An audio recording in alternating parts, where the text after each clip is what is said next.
Башкы директор каякта? Компанияныкы.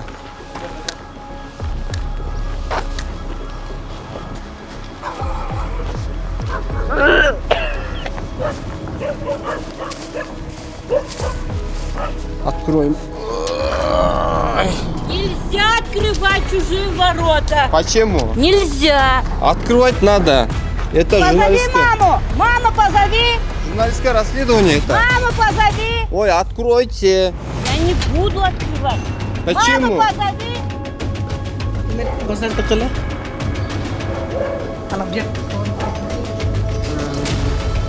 А, бұл самынға қаяқ демалып кетеді. Тоғысқа, Пчевықтарын бары бәйқа келеміз. Қытай жолдарға кетеді, да, ішін сапыш. За границу, китайстар кетіп алып кетеді. Самын жасайсыздар ма? Өзі самын жасабайыз. What is your name? My name is Kesi Gupta. Фамилия как? Kapurchan Gupta. Откуда вы? Жалпы тоқтордың азыр бағылып атқан жеріне келдік мына.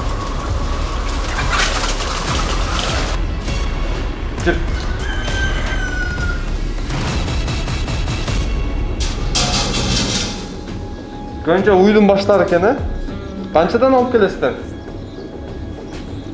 Анда-санда эле бир келет. Qaysi mol so'yish joyidan olib kelasizlar bularni? Атбашинскан алдык.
Kim?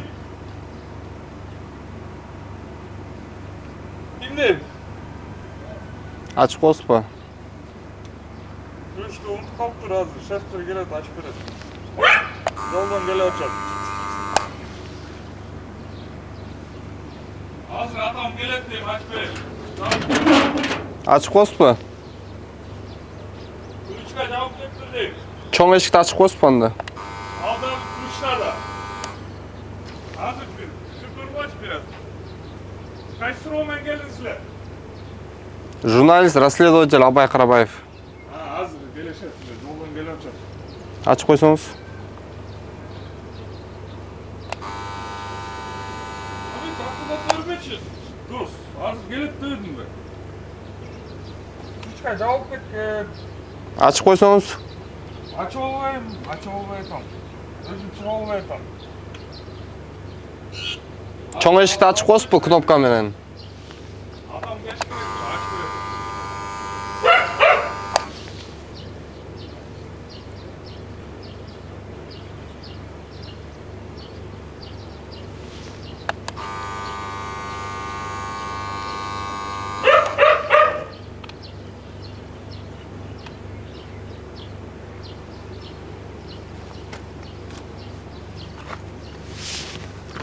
Урматтуу биздин каналдын жалпы көрүүчүлөрү, азыр биз Бишкек шаарынан анча алыс эмес жерде жайгашкан Манас айылынын аймагында турабыз.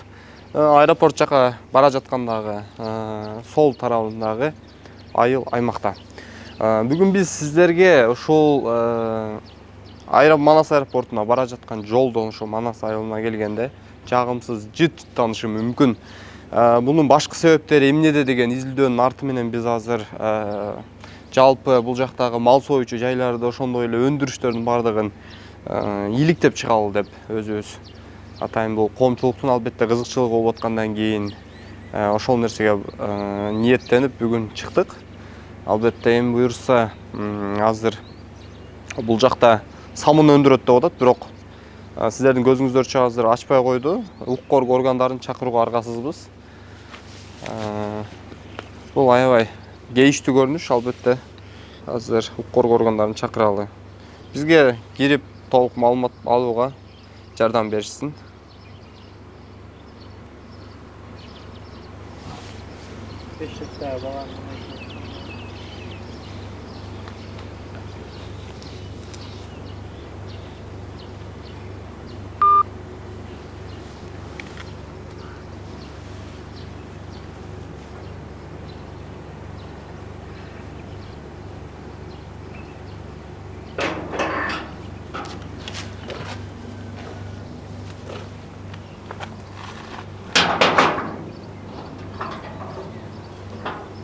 Ключ бар бекен?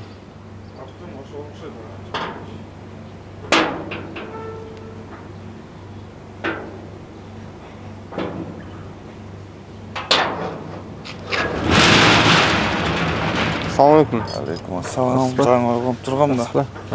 Келдик эле. Көрүп алсак болобу ичин? Уруксат берсеңиз. Мейли келсек.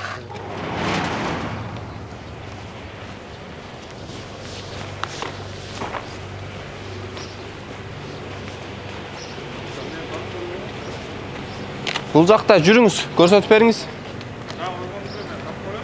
Жок, көрсөтүп бербейсизби, эмне өндүрөсүздөр?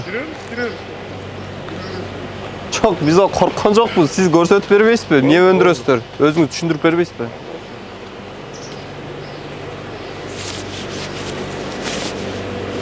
Нелер? Түшүндүрүп берип койсоңуз бир. Отходтор кетет, тогуз катта. Отходтор каяка? Тогуз кап, чыбыктардын баары бияка келеппиз. Китай бизди жолдорго кетет да, ишин сапчы. За границу там китайцтер кетип алып кетет. Самын жасайсыздарбы? Өз самын жасабайбыз. Бизде самын чыгат. Биз аны кесип, майды чыгарабыз. Анан самындар келип өздөрү алып кетишет да.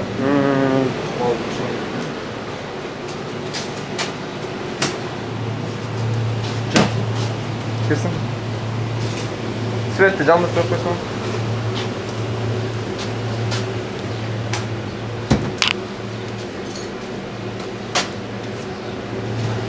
Кет. Булар нелер? Ошо именно май самынга куйдук. Бойнялардан сразу холодильникке салабыз. Бул сүтпү? Сүт эмес, самынга. Май, сыгырылган май. Тигилерчи пакеттеги? Ошо пакеттегидерди ошол эле нерсе. Ошол Просто сызгырылбаган да буларчы. Ошону сыздырсаңыз бул да болот экен, Ой, уйдук эле. Рахмат. Бул жакка кайнатасыздарбы? Ошо кезде кайнатып калабыз, керек болсо сурап калса.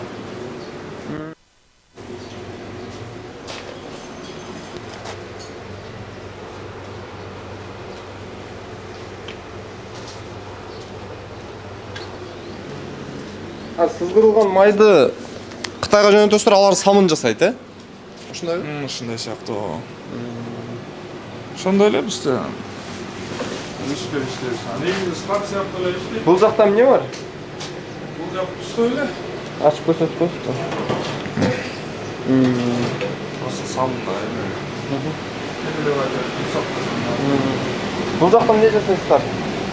Бул жак пока эч нерсе жок. Жабык. Tuzlar varken mi?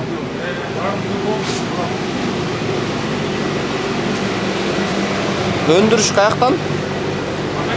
Öndürüş.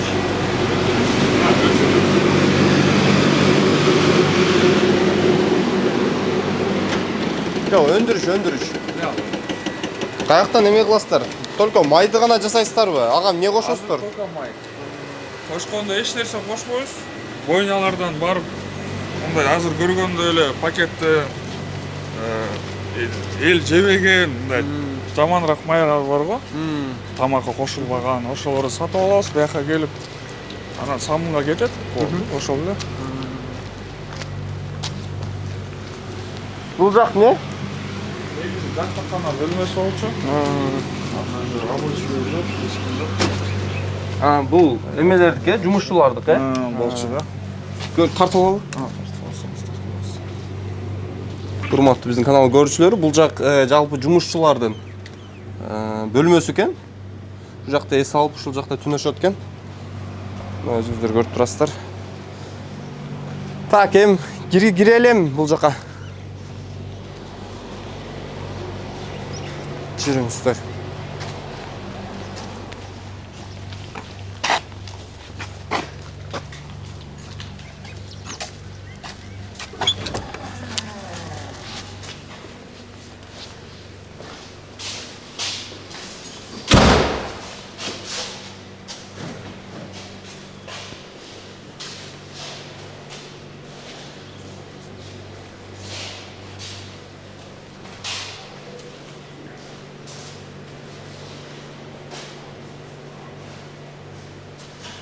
Мына ваннаны түшүндүрүп берип койсоңуз. Май чыгарганда ванныйга чыланып, анан кез эметилет да. Алынат да ошо үчүн чылангандай болчу да. Процессти көрсөтүп бере аласыздарбы? Процесс мен өзүм ал менен иштебейм. Биякта как жатап, карап. Сиз бул жакта сиз учредительсиз да? Мен ата-энемдики да. Бирок сиз бул жакта көзөмөлдө турат экенсиз, Көзөмөлдө эмес, просто охранять этип турам да. Эч ким жок да. Биякта уже көптөн бери туруп калган. Өзү келип, мындай майрам-сайрамдарда келип жатып карап.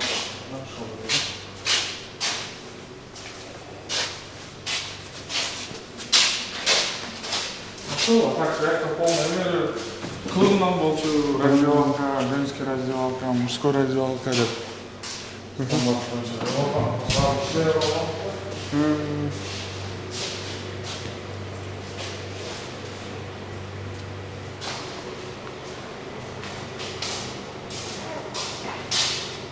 Канча жумушчу иштешет? Негизи 3 киши иштечү эле. Максимум 4 да. Так, енді 3 иштешет. Негизи кандай?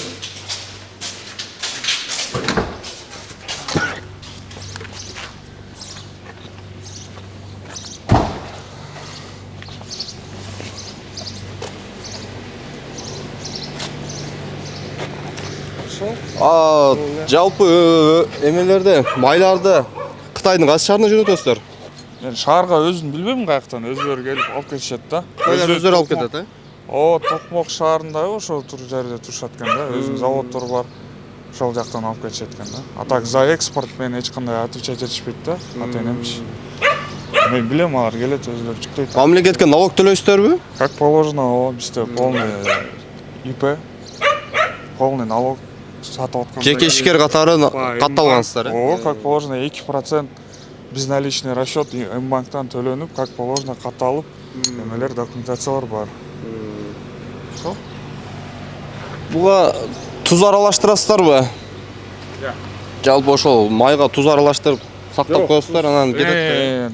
Туз майга туз аралаштырып кичине туруш керек да, жийип туруш керек да, чтоб лишний житип чыгып кетпесин, бул отход да. Майларды каяктан сатып келесиздер? Бойнялардан көбүнчө. Жакын жердеги деп кече айттыңыз эле да. Негизи могу тараптарда, по-моему, алышат ата-энемчи. Точно кайсы бойнялар деп айта албайм да. Негизи койдун майыбы же уйдун майыбы? Уйдуку. Көбүнчөсү уйдуку. Уйдуку, койдуку дагы бар кезде, но койдон деле чыкпайт да, мен билгендечи аякта деле. Көбүнчө уйдун майы, эл жебеген мындай отходдо майларда бөлүнөт да. Пищевой май, мындагы самынга кеткен май деп бөлүнөт. Мисалы, любой адам ким билген кишиден сурасаңыз айтып берип коет да, ал проблема. Анан бул жакта бир суроо берейин дедим эле да, жана унутуп калыпмын. Жүрсөңүз.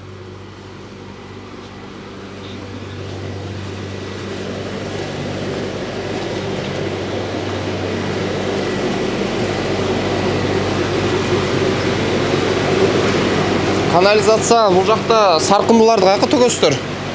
Канализация бизде септик бар атайын. Жок, Бизде- ал толуп калса каяка төгөсүздөр? Септиктенби? Жок, негизинде эми бул жакта өндүрүш аябай чоң болуп атат да. Анан сууну каяка төгөсүздөр, саркынды сууларды?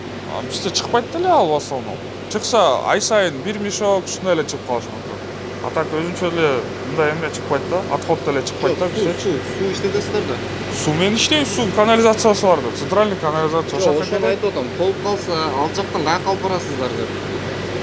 Жок, бизде буякта центральный прибой кетет да бизде. Каяка Септик кетет? эмес бизде. А каяка кетет?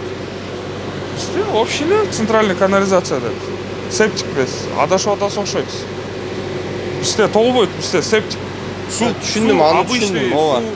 Онда бул атайын чукуган эмессиздер, э? Бул жакта Жок. центральный канализация бар деп атасыз. Ошол центральный канализациядан полный кетет. А центральный канализация чейин атайын септик бар. Септиктен фильтрация кетет, чтобы септик эме канализация забивать этилбеш үчүнчү.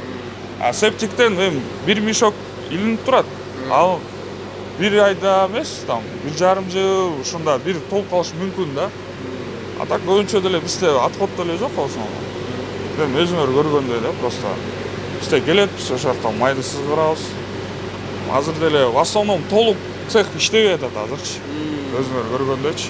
А так 1,5 жыл мурун жакшы эле ачылган, ата-энем өзү эмгеги менен куруп, ошо жагы стандарт боюнча деп жакшы кылган. Көргөндөй эле потолоктор, кафель потолокко чейин кылынып, жумушкерлерге полный условия создавать этилип, каршы азыр жумушкерлер да жок болуп атат.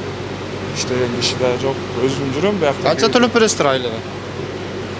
Ата-энем, эми аны шефтер да, ата-энем билет, мен азыр көбүнчө күндө 1000ден 1,5 миңге чейин окшойт да. Эми как стандарт боюнча, Бишкек боюнча деле төлөп беришет. Ошондой. Манас айылында сиз борбордук саркынды суу кеткен труба орнотулган деп атасыз да? Ошол чынбы? Эмес, мен Жок, центральный канализация. канализация. Же азыр кайра точно билбейм деп атасыз. Жок, сыртка Бул чыгып септикпи же канализация? канализация Жүрүңүз. сыртка көр. Ошондой кылалычы.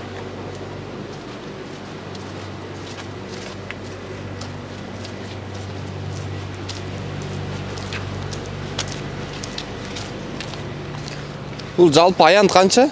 Ичи. По-моему, 8 соток окшойт. Бул жер өзүңүздөрдүкү же арендабы? Өздүкү 3 жыл мурун Сатып алгансыздар да? Салганбыз да эми.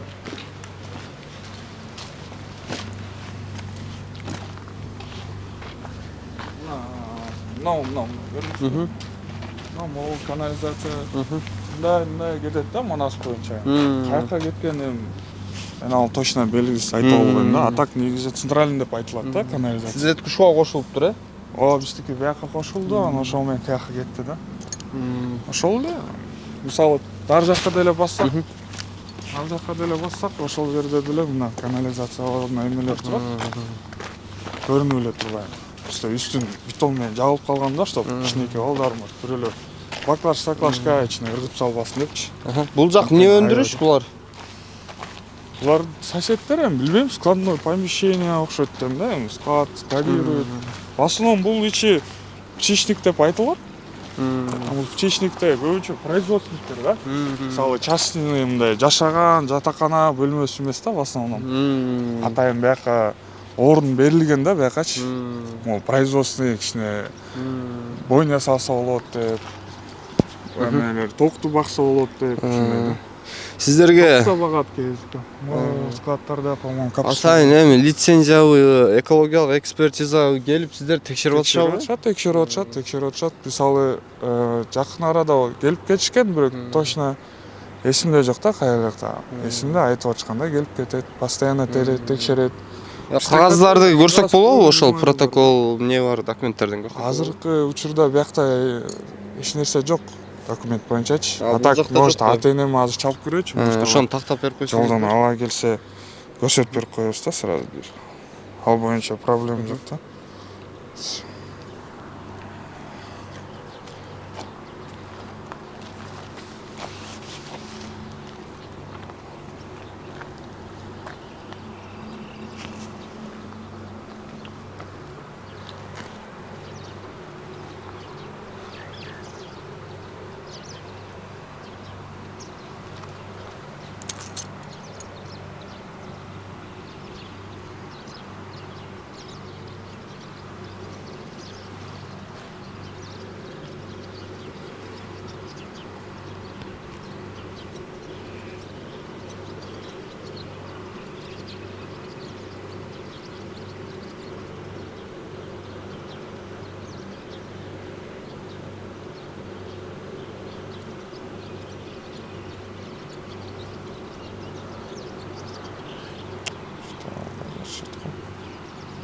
Мына келип калсын. Урматтуу биздин каналдын көрүүчүлөрү, өзүңүздөр көрүп тургандай азыр Манас айылынын аймагында турабыз. Бул жакта өндүрүштүн директору папаңыз болот, аты жөнү ким папаңыздын? Жуматаев Алмаз деген агабыз мына бул жакта өндүрүштүн директору экен. Жүрүңүздөр анда сиздер менен чогуу барып ошол суроо жоопту уланталы. Директор апамдан негизи апам бар. Бирок күбөлүк мамаңа апаңызга катталган, эме налогуйдагы. Ооба,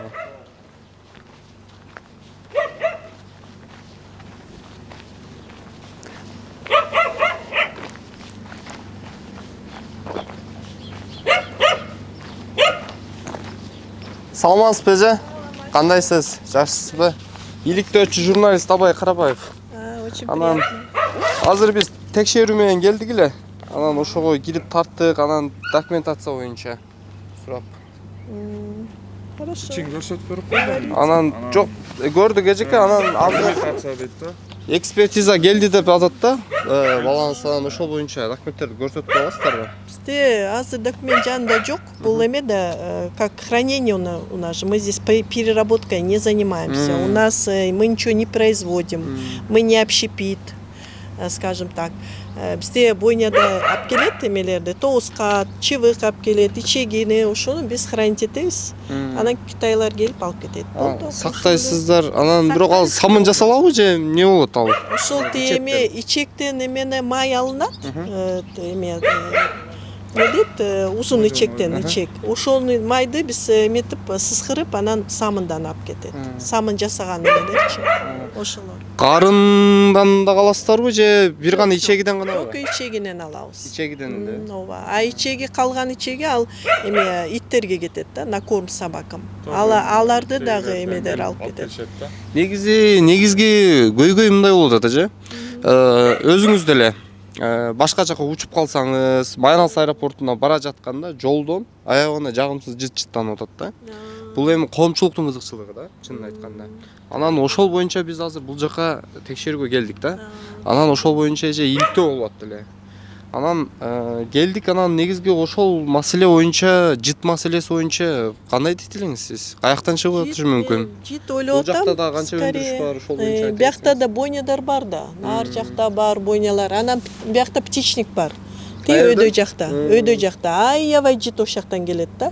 Кээде моякта канализацияны баары засорять этет да, моларчы. Биз жаап коебуз, кайра чыкыртабыз, кайра тазалайбыз, ичинде мо перья, серия эмелер чыгат да. Ошол жактан жыт аябай каттуу келип атат. Анан биякта бойнядар мүмкүн да, ошол жактан келиш мүмкүн. Болду, анан биз биякта эме май сызгырабыз, сызгырган майдан чыгат жыт. Бирок это же его эме специфический запах же ичегинен. Ошондой болушу мүмкүн. Кечире сөзүңүзгө алчы, буну алдын алса болобу? Башка нерсе менен, технология мененби? Эмени сызгырганы, жыттыбы? Именно кайсы жыт деп атасың? Ошо сасык жытта чыгып аткан жытты. Вряд ли дейм, потому что это специфический өзүнүн жыты да. кантип аны аласың? Холодильник Аны турат, эчтеке аракет кылып жайында ысып сасып алган үчүн холодильник атайын койдуруп. Да, биз вообще аракет кылабыз сасып алган үчүнчү, потому что түшүнүп атабыз биякта эмелер нар жакта эме жители жашайт манасын. Бирок бунун баары территория это идет производственная территория. Мурда эме птичник болчу советский убагында. Азыр баары частниктер болуп эле ачып жатат анан. Билбейм, салафан здесь производит, салафан перетапливает, нар жакта курей эметип атат, кармайт, бойня турат. Жит ошактан, анан нар жакта мусорка бар, мусоркадан да чыгат. Биз менен чогуу барып көрсөтүп бере аласызбы? Чогуу барып келсек. Эмени птичникти мен точно билбейм. Нар жакта мына үчөө турат го, ошо жакта, ошо тарапта да. Мен аяка барбайм да, алар менен сүйлөшпөйм. Это же частная собственность. Мен эме мүмкүнчүлүгүм жок да. Жок, эжекем, сиз биз менен чогуу бар ошо. Бизге азыр таппай калышыбыз мүмкүн да, ошого жардам бере аласызбы деп эле сураганыбыз да. Жок, мен жардам берем. Мы соседи же. Анан айтат, мына мындай алып келип алышты деп. Нар жака барсаңдар, ошактан табасыңдар. Түп-түз барсаңдар, жити менен Ал табасыңдар. жакта тоок соёбу же тоок багабы? Тоок багып соёт да.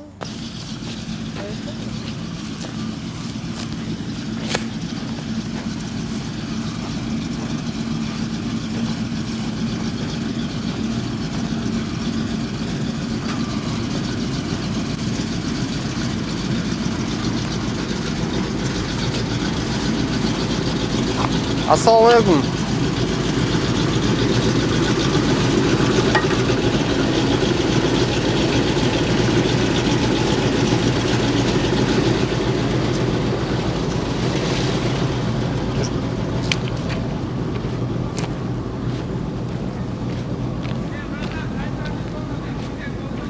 Ya. Gelseniz. Yürü. Tartça.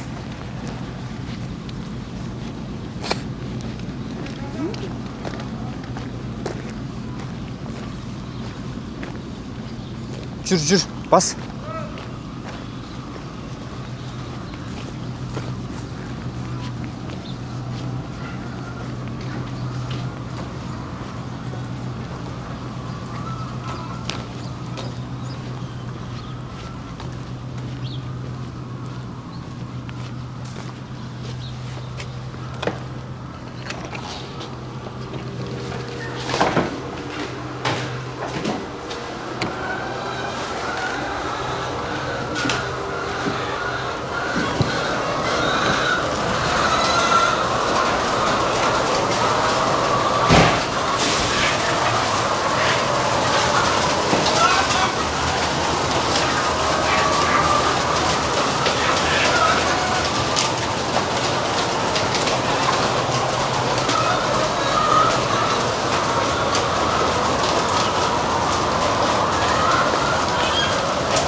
Урматтуу биздин каналдын көрүүчүлөрү, мына өзүңүздөр көрүп атасыздар.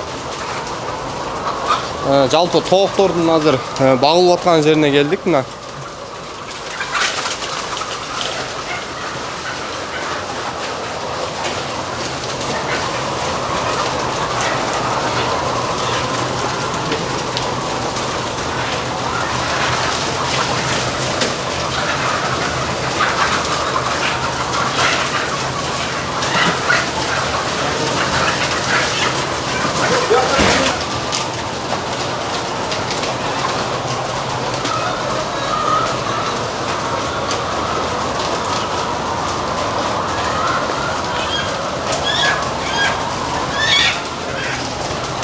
Урматтуу биздин каналдын көрүүчүлөрү, мына өзүңүздөр көрүп атасыздар. Жалпы тооктордун азыр багылып аткан жерине келдик мына.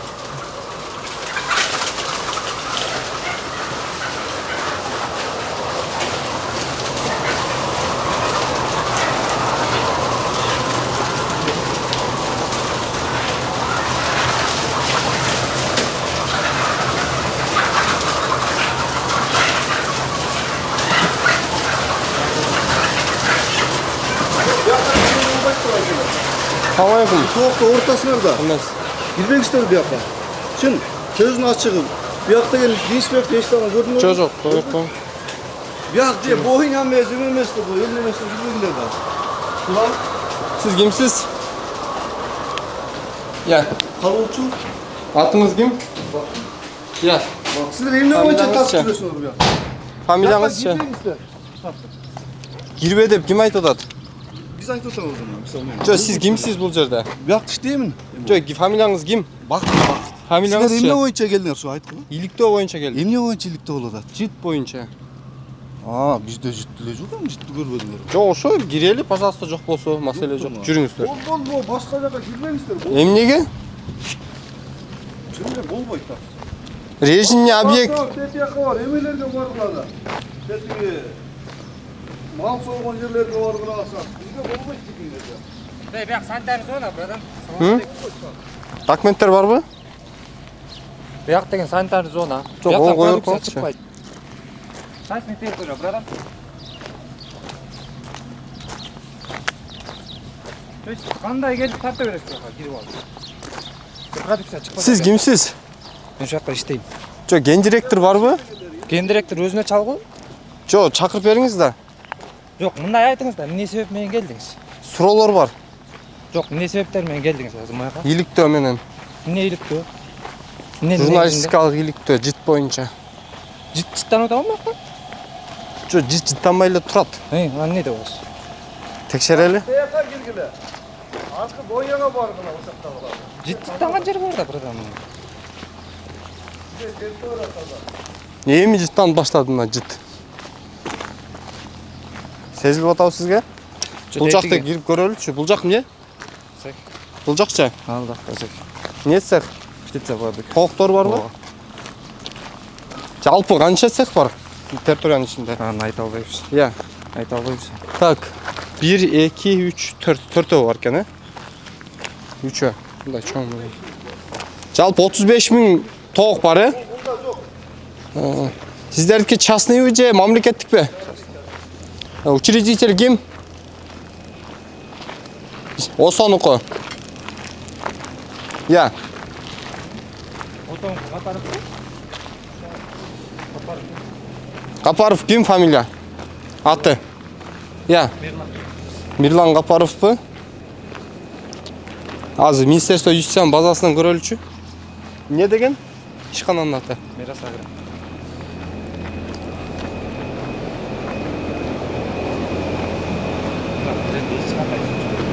Мына чыгып атат го. Токтоптун жерде да. Көрдүңүзбү, чыгып атат. Жол жакта чочко гана бар да, ошол жака барбайсыңар. Мына аткоту каяка барат? Полиялар бар. Кайсы полиога? Кайсы полиога? Элдер полияга алып кетет. Жок. Аткот дегендечи, саркындуу суулар каяка барат? А суу чыкпайт да бияка.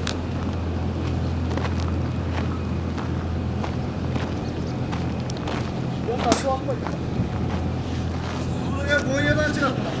Центральный канализацияга туташканбы? Жок да бизде. Суу каяка кетет? Бул жакта суу Бияка бар. эмне суу иштетесиз бияка? Суу чыкпайт да бияка. Суу чыкпайбы? Чыкпайт да бизде. Аткот суу чыкпайт да. Бизде Хорошо. токтун богу чыгат, бияк эме бар да. 3-ө. Эме бар да атай. Жалпы 4 экен, э? 3 4 экен, э? Бул эме. Жалпы 35 000 дейсизби? Канча жумушчу бар? Я. 4, 6.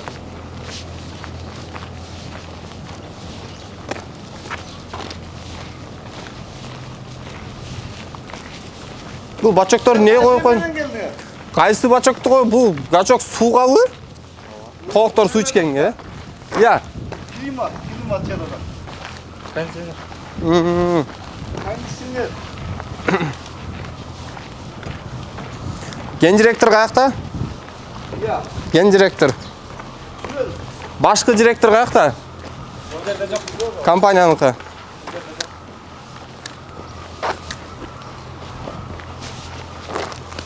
Администратор каякта?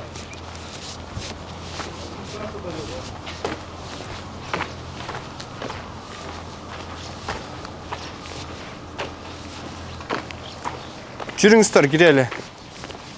Yok bu işe girince bulmuş. Sana buradaydı.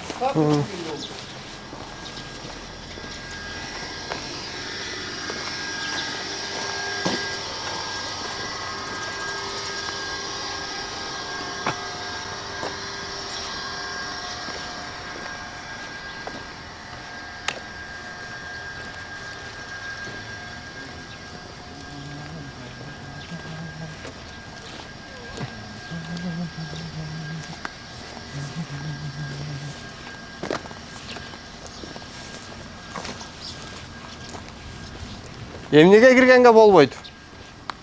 Birini salıp veresin. Iya. Birini salıp veresin. Ошо кирбесин деген ченемдик акты барбы силерде? Кагаз барбы, документ? Деген полный эле неменин баары ушундай да. Эмнеси?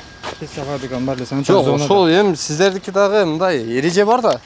Документ бар да, туурабы? эреже болгондо сиз деген тияк менен Эми сүйлөшүп сиздики кирсем сөз болобу болуп атпайбы? Сиз мага ошо болот ошону түшүнгөн жок. документти көрсөтүңүздөрчү мага. Могул ушунун ичине кирсе болбойт деген. Азыр любой ушундай эмелерге барсаңызчы. Жок, азыр сөздүн кереги жок мага, документ керек.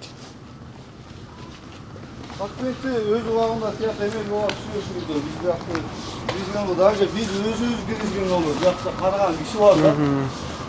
Муну КамАЗга жүктөп атасыздар, каяка алып кетет? Бул янында эмеси бар. Иә. Боктоктун жери бар.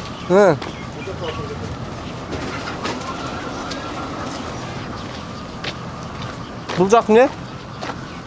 Я термовой болот.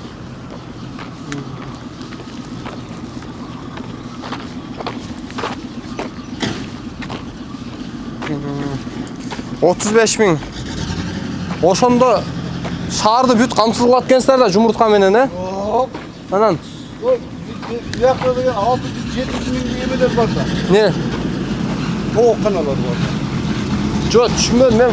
Тукум чыгабы? Ооба. Жок, ошолордун баарын шаарга сатасыздарбы? Же башка жака экспорт кыласыздарбы? Шаарга эле сатабыз. Ошондо күнүнө канча жумуртка чыгат? Азыр эметип калдыра. 26 миң. 26 миң эмес. Тиге кетти, бул кетти. 22 ошондо калат. 22 миң. 22 миң күнүнө чыкса анда бир айда канча чыгып калат? Бир айда санабыз. Бир айда канча чыгып калат ошондо? Күнүнө 25 миңден чыкканда 210. азыр 660 миң жумуртка чыгат экен айына. Орточо эсеп менен анда дагы.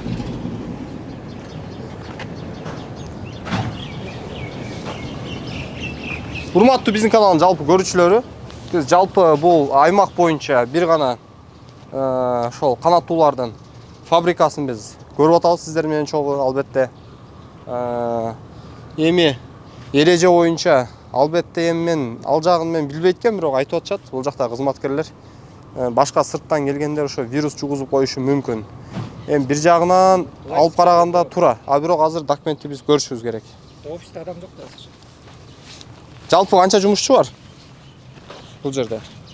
4-5 бар, бирөө артып берип болуп. 4-5 жумушчу бар, А бирок налог, башка суроолор боюнча жооп бере албайсыздар, Эчтеке документация боюнча эчтеке жооп бере албайбыз. Бизде ушундай кире бериштен баштап бүт баары эшиктин алдын ким кирсе дагы тазаланып бүт эме менен киргизмекпиз. Дезинфекция мененби? Дезинфекция менен бүт эмелерибиз бар. Эң туура халаттарыңыздар бар беле? Бүт бар. Ана көрөлүчү жүрүңүздөр. Бар. Халаттардан берсең ана разы этейин. Ана каерде эле? Бияқта халаттарыбыз бар, бүт бар. Эшиктин алдына бүт эмелерди алып. Бул жакта окшойт, жүрүңүздөр. Жок, бияктан киресиздер. Жок, халат. Халаттар чакта болот да киргендечи. Кирип кеттериңер баягы. Жок, биз ал жакта халатты көрө албадык го. Бар халаттар. Халаттар күн сайын ар бир адам кирген сайын жууп тазалап турабыз. Иште любой эмеге барса мына биякта азыр тоокбаздар бар го. Тегеректерлерчи. Аларга кирсеңиздер да ошондой болот. Аям канча ишканан? Аям ушун биле албайт экенмин мен канча экенин. Урматтуу көрүүчүлөр, болжол менен бир 5 гектардай бар го дейм, 6 гектардай. Бияк башка да. Канча болот? 1,5 гектар болот. Ушундай алып келип коет экенсиздер атайын, бүт бар бар. Бул жалпы вирус коопсуздугу боюнча, дезинфекцияны өзүңүздөр көрүп атасыздар. Ошо маселе жок, жалпы ошо жит боюнча иликтөө болуп аттыр эле, ошол үчүн келдик. Силерге да ушуну айтып атабыз, жанагы кирип кеткендер туура эмес болду да, биздин ишибизде кишиге жана силер сурап атпайсызбы, эмесе эмне киргиздиңер деп биз эмеде. Бүт бар, биз дезинфекция менен. Жит болсо көрдүңөр. Көрдүңөр, жит барбы экен? Жит бар экен. Биздики бүт современный оборудование современный мына болгону. Экиси токтоп турат болгону. Иштебейт азыр. Аз билесиз, жумуртканын баста жок дегендей. Сизге бир суроо. Эми бул жакта кызмат экенсиз, бирок маалыматыңыз болуш керек. Агродемди билесиз да, ишкананы, бул жактагы. Ошонун жанында 1 гектар, 2 гектардай жерде бүт саркындуу суулар жаткан, үстү ачык жер бар экен да. Эми жыты барып болбойт чынын айтканда. Ошол боюнча эмне дейт элеңиз сиз? Аны билбейт Сиз экенбиз. эмне дейт элеңиз баке? Ошол боюнча. Бизде саркынды суу чыкпайт чынында. Жок, ошол бар экен да, маалыматыңыз бар да. Бирок чыкпайт деп атасыз. Маалыматыңыз бар экен да, ал боюнча эмне дейсиз? Акта бар. Теплица бар го. Могу жаңырылган агродембе? Дем агро. Жок, ошонун жанында. Жанында дегенчи мурда деген биякта Союзный учурунда деген птица фабрика болгон го. Атайын буларда деген булардын навоздору, эски цехтердин навоздору. Суюк чыккан да. Говновоз менен сорулуп барып. Говновоз менен суу кошулуп союлат. Анан биякта цехтер бар. Сорулуп кетет. Говновоз менен соруп барып төгөт. Атайын бетон менен жасалган полялар бар. Биздики кургак неме бар, биз поляга төгөбүз. Биздики деген органикалык жер семирткич болуп, машина менен көрдүңүз да. Төгүлөт да, жак элдер алат. Элдерге бекер беребиз. Селитра, пелитраны бар, биз колдонобуз. Башка эмне? Биз бок, суюкалар ошол. Тооктун бокторун азот катары пайдаланышат экен да, берет экенсиздер да. Ошол да. Элге бекер беребиз бизге. Эми тиги эме деп бок сатты тигинде онда деп уят болбойлу баягычы. Элдер баягы алып бокта келсе. Семиртет. Жерди семиртет. Жер семиртет. Жерди ушу менен сугарышат. Башка эмес. Жалпы 35 000 тоок бар дедиңиз, Бар болчу, азыр жок. 35 000, 22, 23. Чыкканы менен канча болуп атат азыр? 19 000 чыгабы? 19 000 болсо тигинден процент түшкөн да. 2 цех бош турат. İştebeyt. Ошол. Ана жыттын көрүп атпайсыңар мен. Мага силерге айтып атпайм. Тетиги бойна, сойна башкарга барга. Бизге мурункудай момундай эски цех болсо көрдүңүздөр. Анда болсо башка. Мамлекетке налог канча төлөйсүздөр? Тоокан ичине кирип кетип көрдүңөр мына. Иши таза бекен, үйдөн таза. Жок, көрдүк, суроо да. Канча төлөйсүздөр мамлекетке налог айына? Сиздердики юридикалык жакта, же физикалык жак ИПВ? Осо. Юридикалык жак экен да.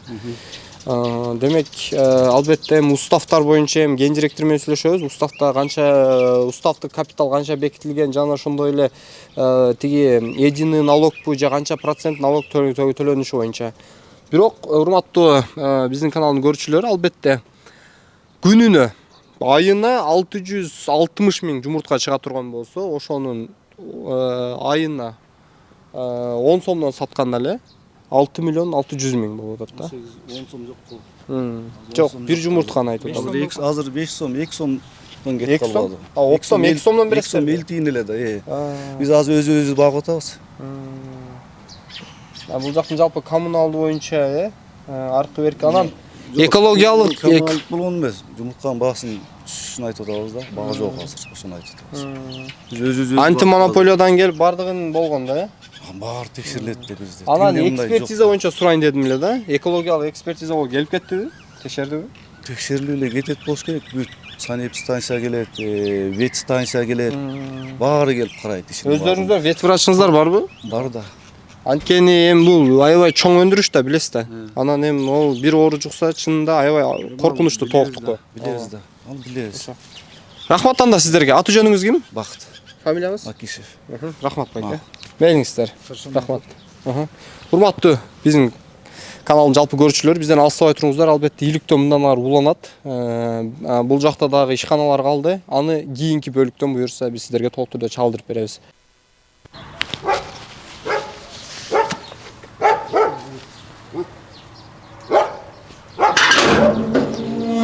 Саламатсызбы? Ийгиликтөөчү журналист Албай Карабаев эже. Уруксат берсеңиз, азыр бул жакта коомдук маселе боюнча келдик эле. Азыр тартып алсак болобу? Киргизсеңиз, жүрүңүз. Бул жак эмне өндүрөсүздөр? Биякта май эле ысытырабыз. Ошону көрүп алсак болобу? Эмне майдан эмне жасайсыздар? Самынга алып кетишет. Самынга алып кетишет, Ошону көрүп алалычы эже.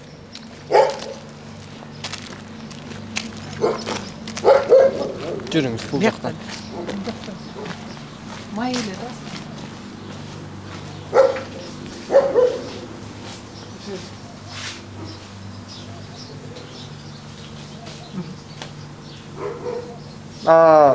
Бул каяктан алып келесиздер? Эмелки базардыкы эле. Ана биякта тоон Бул самынга каяк ким алып кетет? Жок, бул каяка алып кетет эже? Самынға өздері келіп алып кетеді. Gel şaşmasanız gelseniz жақшына түсіндіріп беріп қойыңыз. Аты жөніңіз кім? Айжан, Фамилияңыз кім? Жүсіпәлиева. Түсіндіріп беріп қойыңызшы. Тапит етіп, мұндай май шығарамыз болды. Мындай түсіндіріп беріп қойсаңыз, аны қаяқтан алып келесіздер, не қыласыздар? Базарды қылы. Бұны қаяққа алып кетесіздер? Самынға кетеді, самынға. Самынға Қытайға ғой? Қытайға емес, біздікілерлі. Қанша өндіресіздер күніне? Арғандай, кеде жоқ, кеде бар шындай. Асылының самынға әлі. Ұндайлады. Қалаң келді. Жоқ, көріп алып, тапып алып. Бұл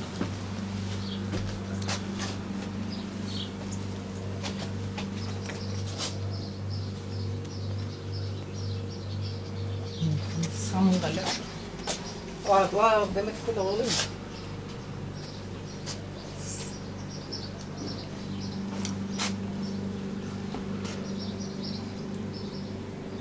Evet, hem cevap önce.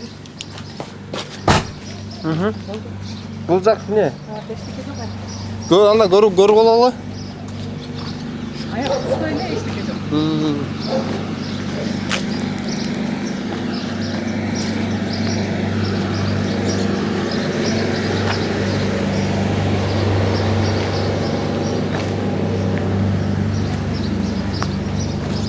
Жалпы отходторду қаяққа алып кетесіздер, әже? Отходтар көптеле шықпайды. Центральный канализация бар, бұяқта төлейбіз, как положено. Мемлекетке налог төлеп тұрасыздар? Ооба, налог бар. Сіздердікі Технический жерде оформить етілген. Төлейбіз налог айсыз. Анан қанша қызметкер бар жалпы? Біреулі бұл азыр. Анан өзі селек болды. Жер өзіңіздердікі бе? Ооба. Бұл жақ. Ооба. Жеке еме де? Собственник? Ооба, собственник. Эми мал салы кармаганга мынтип сарай-марай кылып балдарга эметип койгонбуз да, эми буактуулуу. Бул жак очок гана үйүңүздөр экен, э? Ну, помещение, тамак-самак ичишет рабочийлер. Канча кызматкер бар? Бирөө. Бирөө? Жалпы бирөө эле иштетип, бирөөнү эле иштетесиздерби? Бирөө эле өзүм жардам берип коем, ошо андай деле көп деле товар келбейт да. Анан бул жактан экспертиза келдиби? Могу жыт боюнча, могу экологиялык эме боюнча, абал боюнча. Келишиши мурун текшерип келчү да. Акыркы могу ушул жылдын эсебинен келелек, э? Келелек. Келелекпи? Келелек. Мамлекеттен келелек, э? Келелек. Жыт тетияктан келет да основном эмеден. Могул жакта эме чыгарышат да жанагы эмнеле? Не чыгарышат? Моякта боктор төгүлөт го, жана навоздор төгүлөт да. Каякта төгүлөт? Бул жакта төгүлөт да, бар да, канчадан бери. Көрсөтүп Илгертеден бери бар да. Жана сайыз убагындагы. Ал эмне үстүн жаппайт? Мен аны билбейт экенмин. Ал эме мурун бул жер чоң птица фабрика болсо керек да. Бул жакты көрсөк болобу? Бuyakta деле май. Көрөлүчү. Бул холодильникпи? Холодильник. Көрөлүчү. Атайын самын калып кетет экен да, э? Сиз кырылчу майлар. Качып турабыз, э?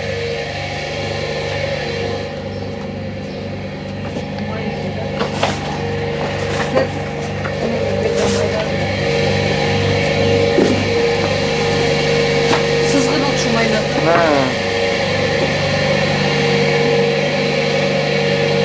Бул иттикиби?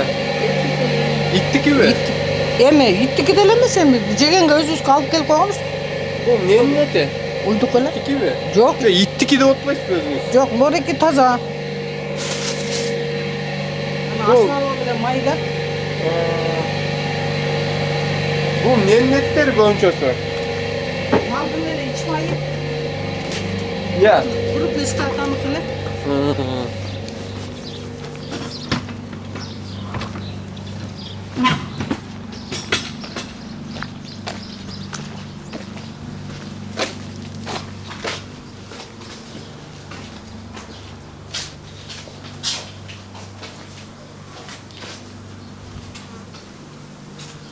Бияк технический жерде оформить эткенбиз да негизи өзү.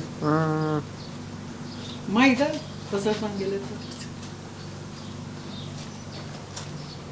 Күнүнө канча тонна кайнатасыздар? Тонна Bir 200-300 kilogram çıkart da. Bulacak niye же?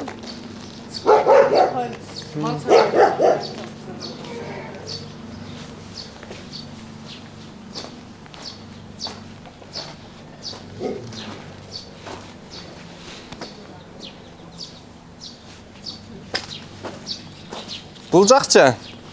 Görölüçü. Görölüçü açsanız жүріңіз.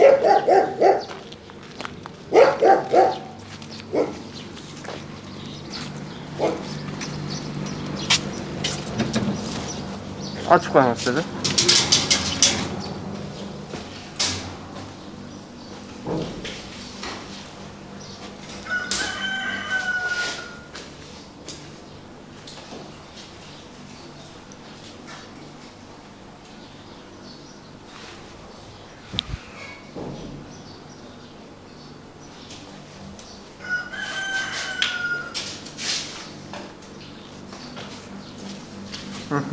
Жүріңіз sen бұл жаққа.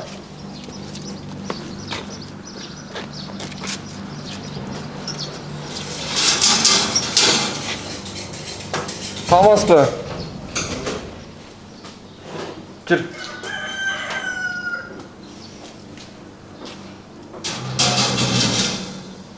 Önce uydun başlar eкен, Qanchadan alып келесіздер? Анда-санда эле бир келет. Qaysı mal soyucu жайдан алып келесіздер бұларды?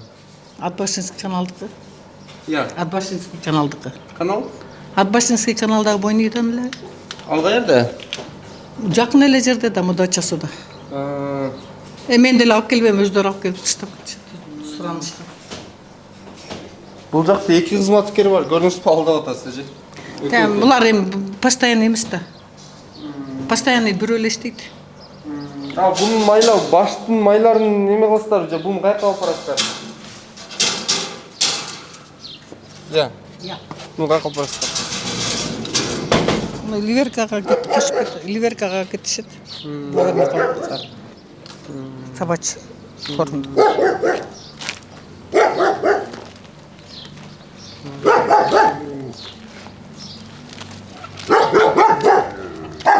Мамлекетке қанша налог төлейсіздер? Кызым төлөйт. Қызыңыздың атындабы? Көлік. Мақұл. Бул жакта мояктан келет да, запактын бары бияктан келип урат да. Бул жерде мурункуда канча жылдан бери турган. Бұл жақтан келет, э? Бул жакта эмелер турбайбы, ямалар. Сіздерден да жыт чыгып атпайбы? Бизден эми сызыктык эле чыгат да, майдык эле. Май жайында бир күндө жыттанат да эле киши. Жок, эми саркынды суусу бар. Саркынды суу деле чыкпайт.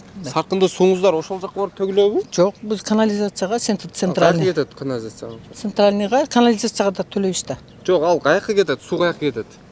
Билбейм, бул канализацияга. Көрдүңүзбү? Тияка төгөт да, ошон үчүн көрдүңүзбү же? Жок. Жит болуп деп пайда болуп атат. Жүрүңүз көрсөтсөңүз. Суу төкпөйбүз айка эчтеке.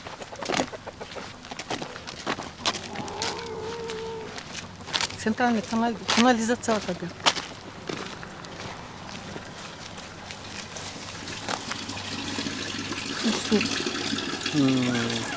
Ушакалап турбайбыз.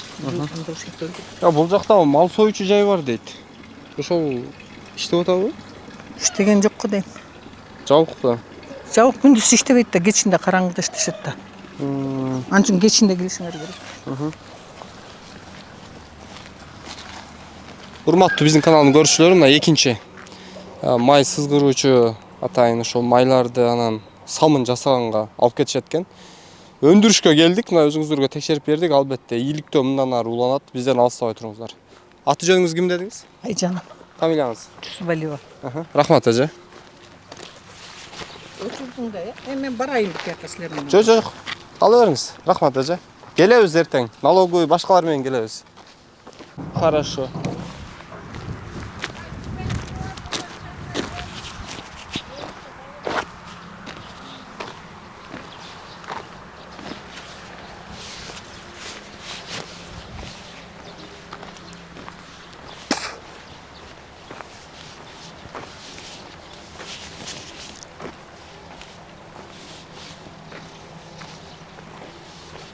Эже, 1 мүнөткө уруксатпы?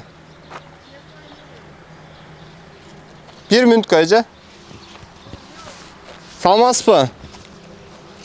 Бул жакта хозяйкабы? Сиз кимсиз? Бул жакта. Силер каяктан келдиңер? Мен иликтөөчү журналистмин эже. Абай Карабаев. Жок, макул, тартпагыла макул. Анан биз азыр иликтөө боюнча жүрдүк эле, анан бул жалпы аймактын ишин тартып алсак болобу? Жок, болбойт. Эмнеге? Бул частная зонада бул. Кандай Хозяин болобу келсин бирок макул. милдеттүүсүздөр көрсөткөнгөчү. Хозяингиз байланыш берип койсоңуз. Хозяин өзү толго кеткен ого. Анда Ооба. тартып алалы анда. Жок, тартып албагыла, адекте келсин өзү да. Жок, байланыштырып берип коюңуз анда. Байлаштырып Ким бар? жүргүлө. Администратордон, жүрүңүз, жүрүңүз. Жок, бул жака баска. Жок, эже. Биз киришибиз керек да, ушул жерден күтөлү. Жок, келсин баска. Жок, бул жерде күтүп туралы эже. Бул Аз жакта менин балдарым эмнесин тартасың, басчы. балдарыңызды тартпайбыз, биз о сарай жактарды тартабыз. Эмне кыласыздар бул жакта? Мал багасыздарбы же, уй соёсуздарбы? Уй сойбойбуз, мал багабыз. Жок, мал багылабы же союлабы? Ошону көрүп алалычы. Макул, көрүп алалычы. Сатыла турган. Макул эже, көрүп алалычы. Жүрүңүз. Кайсыл жактан келдиктер? Биз эч жактан келбедик, шаардан келдик биз. Жок, шаардан келдик. Кайсыл? Организация иликтөөчү журналист Абай Карабаев десеңиз. Жүргүлө. Балдарыңызды эми жүрүңүз. Күтүп туралы.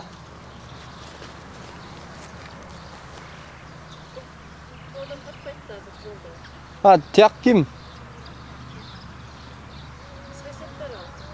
Ал жак эмне, уй союучу жайбы? Ошон жүр, ушул жак менен кире окшойбуз анда, жүргүлө. Жактан кирилбейт, каяктан киресиз? Бул жак отдельный троер сарай. Анда эже көрүп алалычы, уй сойбосоңуздар. Көрүп алалычы сарайды. Текшерип алалы. Жок, эмне көрсөтөсүң? Бул өзүбүздүкү болсо. Эже, 8 статья бар, мен эски мыйзамды түшүндүрүп коеюн. Иликтөө журналист келгенде бардык территория бизге тоскоолдуксуз маалымат менен камсыз кыласыздар. Маалымат бересиз. Ал ичинде тартып алышыбыз керек. Сатсаң элге, элге. Жок, ал менен сиз кардарлар менен сүйлөшөсүз, антипчи. Биз журналистпиз, түшүнүп атасызбы? Биз текшергени келдик атайын. Көрсөтүп коюңуздар, маселе жок. Жок, түшүнбөйм, силер эмнеге частный зонаны текшересиңер дейм да, адамдар. Текшеребиз, себеби коомдун маселеси ошондой болуп атат. Бул жакта жит маселеси болуп атат. Ошого киргенге бизге уруксат бар мыйзам боюнча. Жүр. Жок, сарайды көрүп алалы, уй союлбаса. Уй союлбайт деп атасыз. Ошону доказательство катары биз тартып алалы. Жүрүңүз.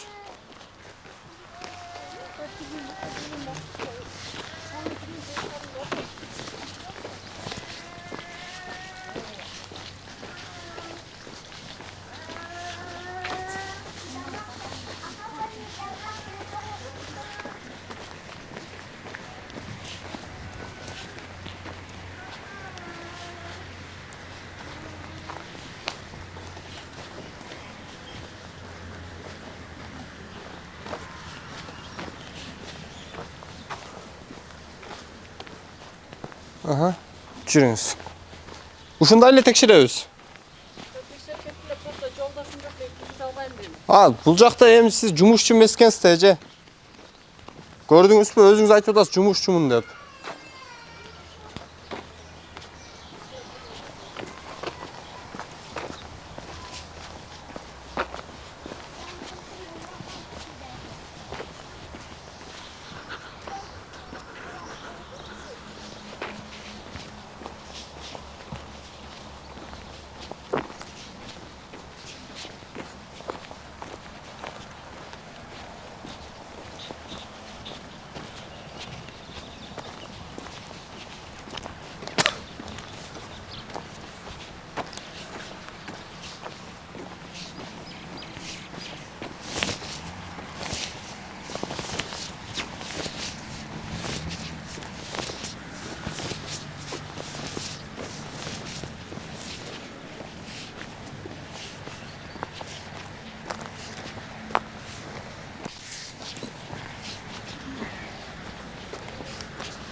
Бул жакта уй союлабы?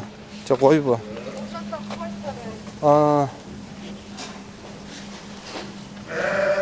Жөн эле багылат экен. Урматтуу биздин каналдын Багылат, көрүүчүлөрү, мына өзүңүздөр көрүп атасыздар.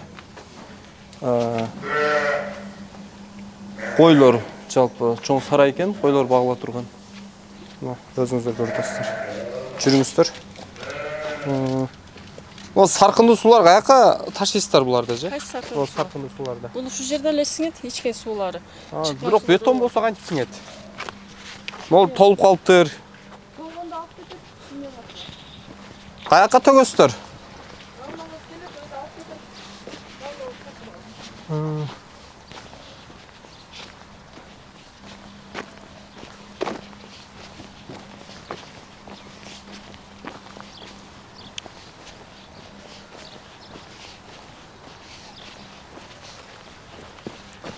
Булар жумушчуларбы?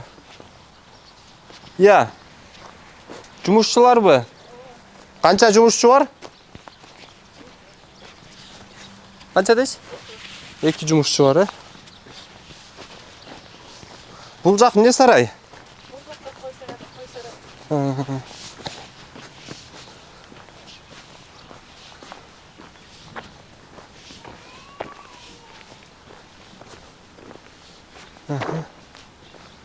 Кой сарай экен. Парода койлор окшойт, бул жакта. Жүрүңүздөр. Кралин губкабы? Кралин губкабы?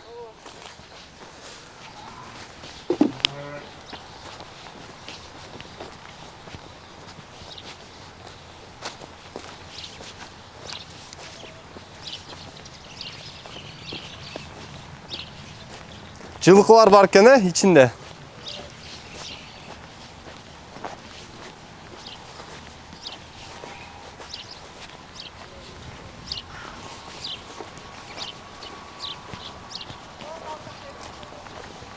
Я.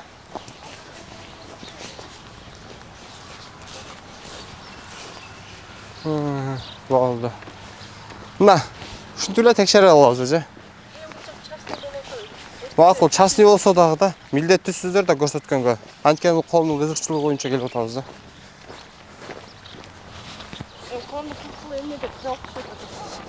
Жалпы жит боюнча. Жок, ошо жалпы текшерип атабыз, сиздерди эле эмес. Жалпы текшерип атабыз да, ушундай. Рахмат. Акана, бул жак эмне?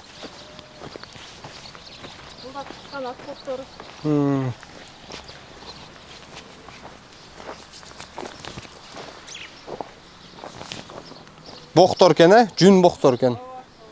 Бул каяка төгөсүздөр? Ошо эмелер келип алып кетет өзлөрү. Экскаватор мененби?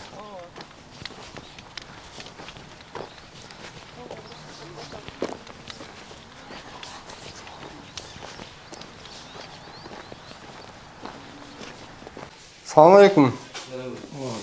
My name is Abay. Okay. My surname is Karabayev. I am from in Kyrgyzstan.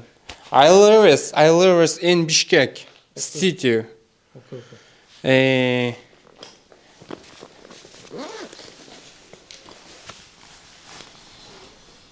Journalist. Расследишн. What is the name? My name is K.C. Gupta.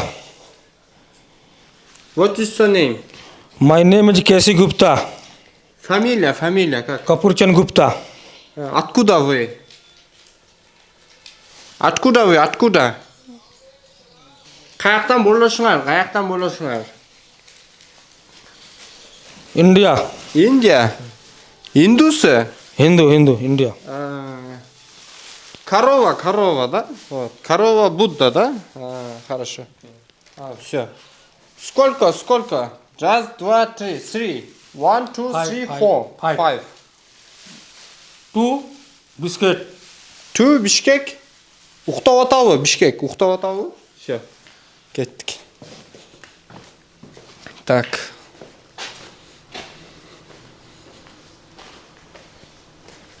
Бул жакта не өндүрөт экен? Урматтуу биздин каналдын көрүүчүлөрү, өзүңүз көрүп тургандай, азыр бул жакта атайын канаттуулар тоокторду бага турган ушундай решеткалар кураштырып башташыптыр. Индиядан келдик дейт жарандар.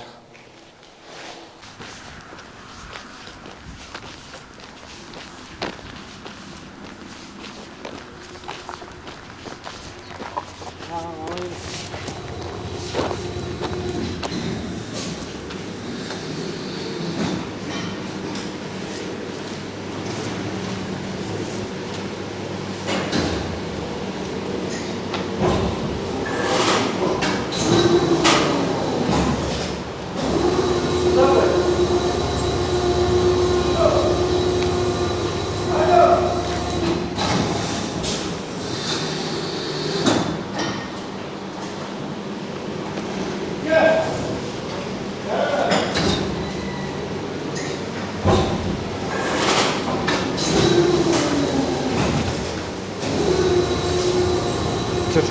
Bir dakika.